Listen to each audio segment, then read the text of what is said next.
Friends, तुम्हाला असाच Maharashtrian makeup look करायचा आहे तर हा व्हिडिओ शेवटपर्यंत नक्की पहा। सुरुवातीला मी सीटीएम करून घेतलेला आहे। सीटीएम नंतर आपण स्किनवरती जे काळे डाग असतील, वांग असेल व जे डोळ्याखाली आय सर्कल असतील ते आपण कलर करेक्टरने हाईड करून घेत असतो। या ठिकाणी मी मेकअप स्टुडिओचं कलर करेक्टर घेतलेलं आहे।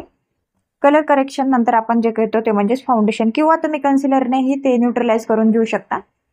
मी या ठिकाणी नार्स आणि हुडा ब्युटी फाउंडेशन मिक्स केलेलं आहे आणि ते मिक्स करून जे क्लायंटचं स्किन टेक्स्चर आहे त्यापेक्षा 1 शेड फेअर घेतलेली आहे, कारण तो एक दुल्हन मेकअप आहे म्हणून थोडासा ब्राईट दिसावा म्हणून मी 1 शेड फेअर घेतलेली आहे।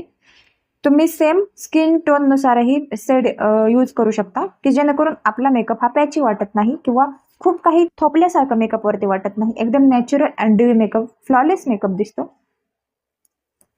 फाउंडेशन लावताना ते एका प्लेटवरती घ्यायचं आहे, ते पूर्णपणे मिक्स करून घ्यायचं आहे आणि एकदम पातळ असा थर ब्रशने चेहऱ्यावरती लावून घ्यायचा आहे आणि नंतर तो ब्युटी ब्लेंडरने एकदम सॉफ्ट असा ब्लेंड करून घ्यायचा आहे।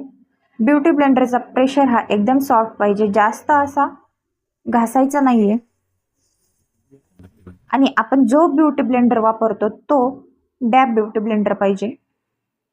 त्यानंतर हायलायटर एरियासाठी मी या ठिकाणी टार्टचं कन्सिलर यूज केलेलं आहे।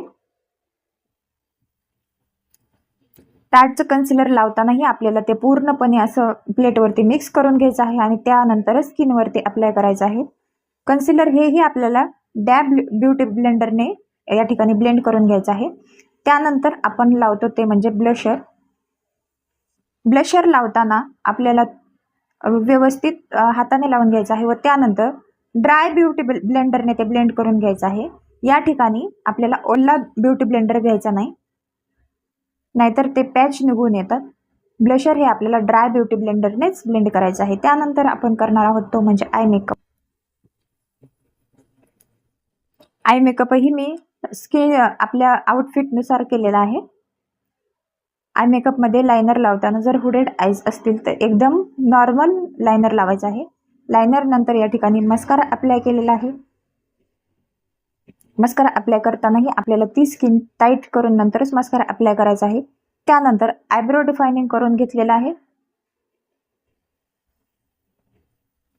आयब्रो डिफायनिंग करताना स्टार्टिंग पासून कधीही आपल्याला लाइनिंग क्रिएट करायची नाही।